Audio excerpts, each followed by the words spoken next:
Olá, hoje nós vamos falar um pouco, outra vez, sobre aquele tal de Daniel Silveira, aquele bombado que atentou contra o Supremo Tribunal Federal e depois chorou, se redimiu e disse que não era intenção, mas está claro que ele já vem fazendo isso há tempo, juntamente com aquela Sarah Winter, que foi para o frente Supremo com aqueles 300 dela, os 300 malucos, né? Querendo simbolizar os 300 de Esparta. E lá eles tocaram fogo para cima do Supremo, fogos de artifício e várias loucuras cometeram naquele momento. Pois bem, aquele cidadão, todo mundo já sabe que tem um passado muito triste, né? Como soldado da PM, ele foi punido 90 vezes. Eu não sei por que não expulsaram, porque todas as polícias militares, elas seguem o chamado RDE, ou seja, o Regulamento Disciplinar do Exército. Era para ter sido expulso aquele cidadão. Se fosse no Exército, na Marinha, na Força Aérea, teria sido expulso, né? Mas o que a gente vai comentar não é o que ele fez, né? Não é a história do celular que foi encontrado depois que a Polícia Federal prendeu, não são as alianças que ele fez, a gente sabe quais são as alianças, né? Então, o que a gente tem que comentar é o seguinte, é o contexto total dessa situação, ok? Mas antes, eu sou o professor Adalberto Mourão Dantas e nós vamos dar sequência àquele vídeo, né? Estão cobrando sempre a minha apresentação, então estou fazendo. Então, há toda uma conjuntura que levou aquele cidadão a isso. É um contexto político mais amplo.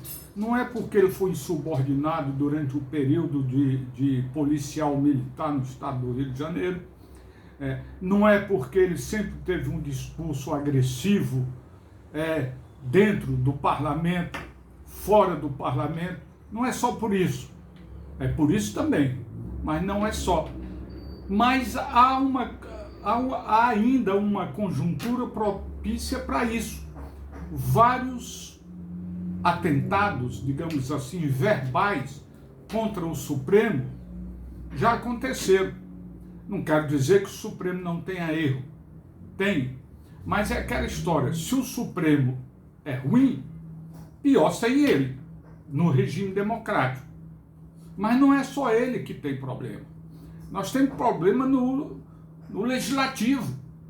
Nós temos problema sério na Câmara. Por isso, saiu agora, tem uma proposta, depois que ele foi preso, que rapidamente a Câmara Federal tem uma PEC que vai proteger ainda mais os seus membros, né?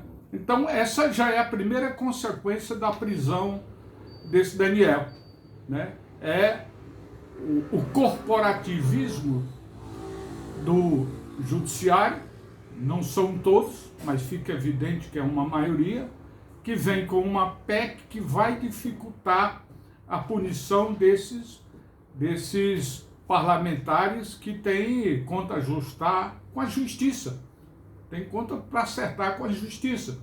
Você tem lá o homem desde das notas na cueca, mas que foi absolvido, mas você tem o sujeito que guardou dinheiro nas nádegas, né? E você tem o próprio presidente da Câmara tem problema sério com a justiça para ser resolvido, e outros que estão aí sendo investigados. Então, ele não é o primeiro. Então, como consequência da prisão dele, o pessoal já está, através de uma PEC, se protegendo. Isso não há dúvida, a imprensa toda está mostrando isso, né? A não ser que diga que a imprensa é comunista e já está, né? Mas não é por aí. Então, veja bem, nós temos percebido que desde 2019 que há ataque sistemático ao Supremo Tribunal Federal.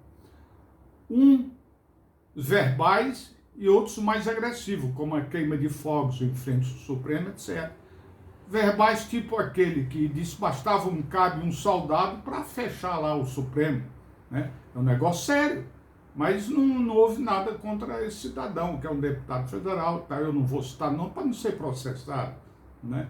Então, é algo sério. Outros parlamentares já também se dirigiram ao Supremo. Já o próprio senador Cajuru tem uma proposta aí para uma CPI da toga. Né?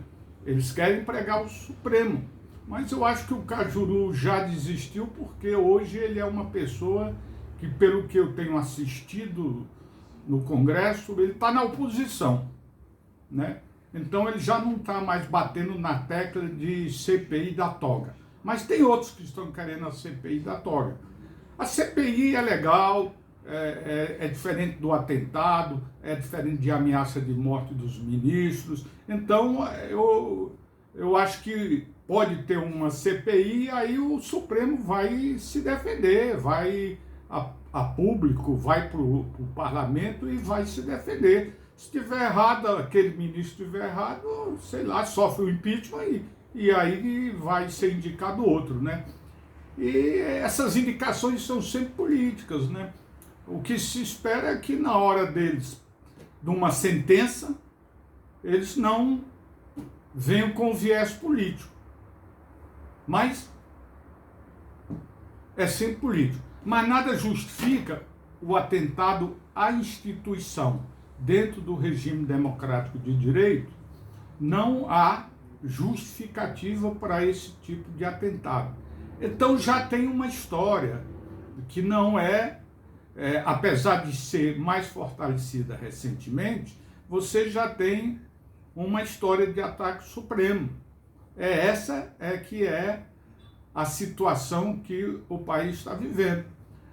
Agora, por outro lado, a questão que se pergunta, ou que se coloca, é por que essa PEC para dificultar a apuração de fatos, a processos do pessoal do Poder Legislativo.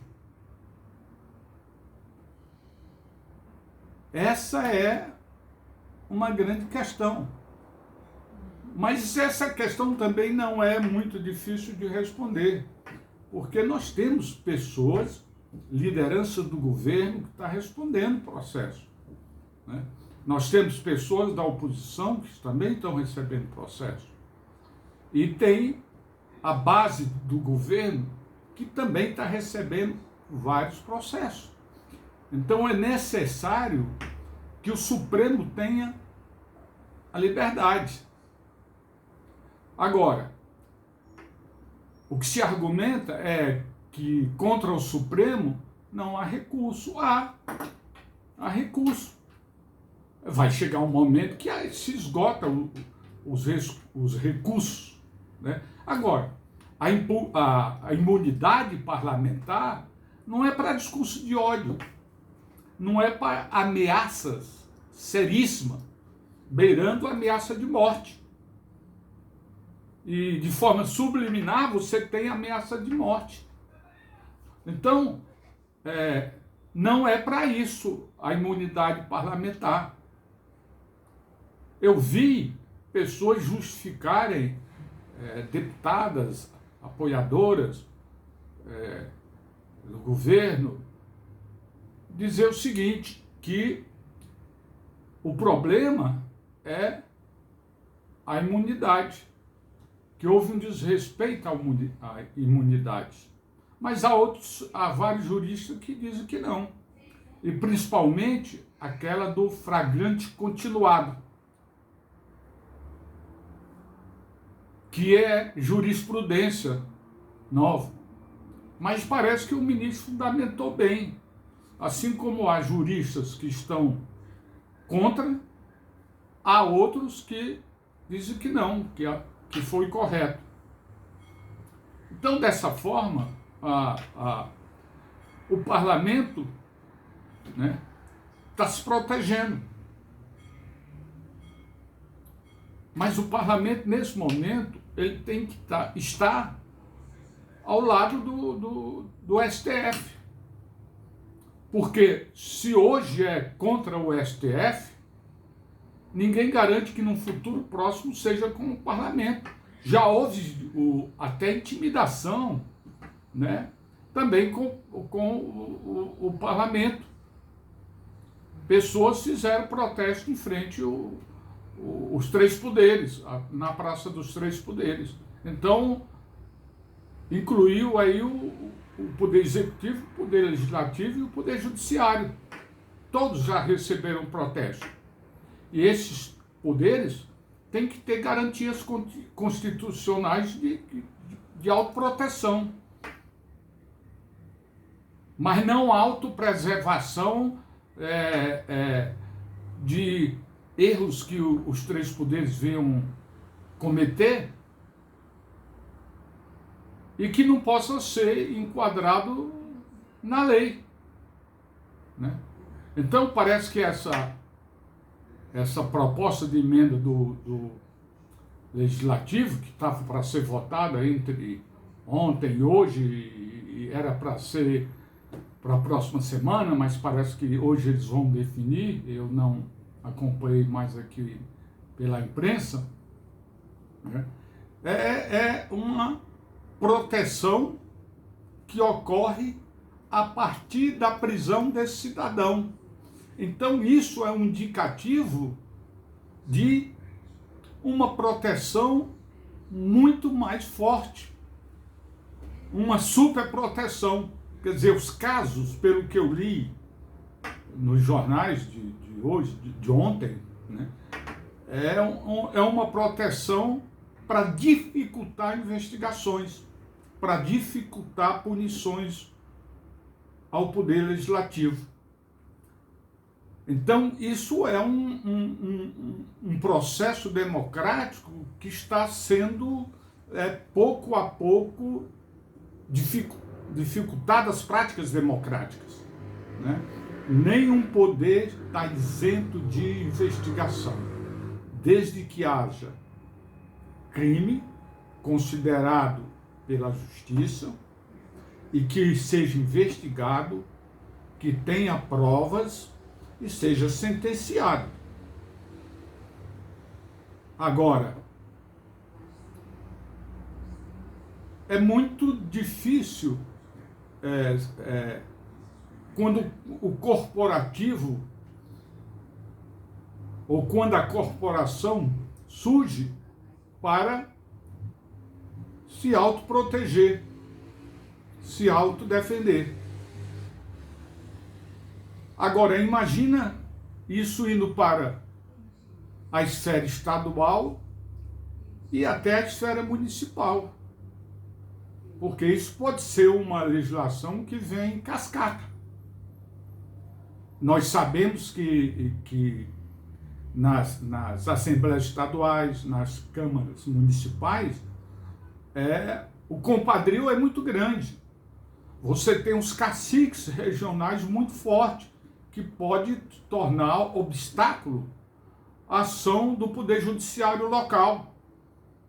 Nós estamos vendo cidades aí do interior com problemas sérios na justiça e a justiça com dificuldade de investigar. Aconteceu recentemente em Santos, aqui no interior do Paraná, prefeitos com vários problemas e foi difícil a justiça colocar as mãos neles. Então, essa proteção, né, ou essa legislação que está sendo gestada de autodefesa do poder legislativo na esfera federal, ela pode replicar nas esferas estaduais e municipais.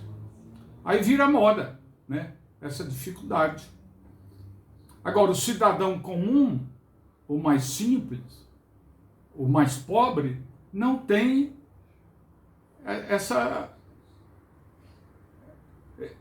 esse direito, né? É difícil você contratar um advogado, custa caro, recurso custa caro, e assim vai, né? Nós sabemos disso. Então, para a cúpula dos poderes, pode. E mais para a população em geral, é muito difícil. Então, o que se espera é que venha uma PEC que garanta a liberdade de expressão e não a calúnia, e não a difamação, e não a criminalização sem julgamento. Dessa forma,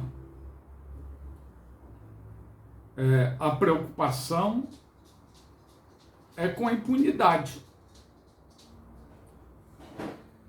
E aí, nós sabemos, né? Desvio de verbas, ocupação de terras por grileiros, tudo isso,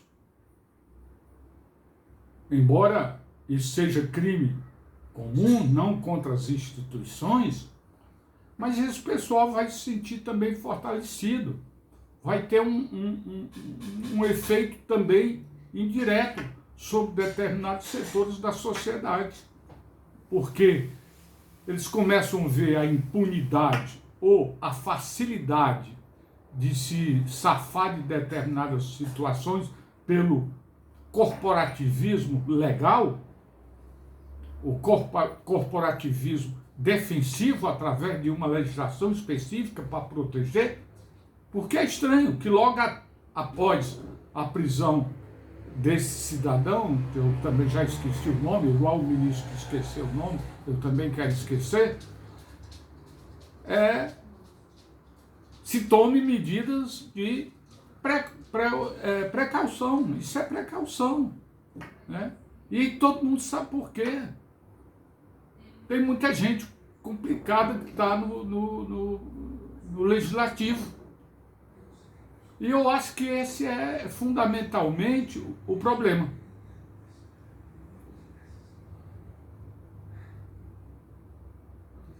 Tá bom? Era esse comentário que a gente gostaria de fazer, mostrando que o que esse cidadão fez, esse deputado federal, está dentro de um contexto muito mais amplo. Não é só dele ter sido preso, dele foi para a Polícia Federal, encontraram 2 celulares lá, não se sabe quem colocou, ele disse que já estava com eles, ele agrediu uma policial federal dentro lá parece que do IML, alguma coisa, que foi, né, ver como é que ele estava antes de ser encarcerado. Então, espero que o Legislativo tenha juízo e não queira essa autoproteção que só Deus sabe onde vai dar. Né? Daqui a pouco o Executivo também começa a inventar imunidade e aí é complicado, né? Então é isso. Se você gostou desse vídeo, compartilhe, curta e até logo.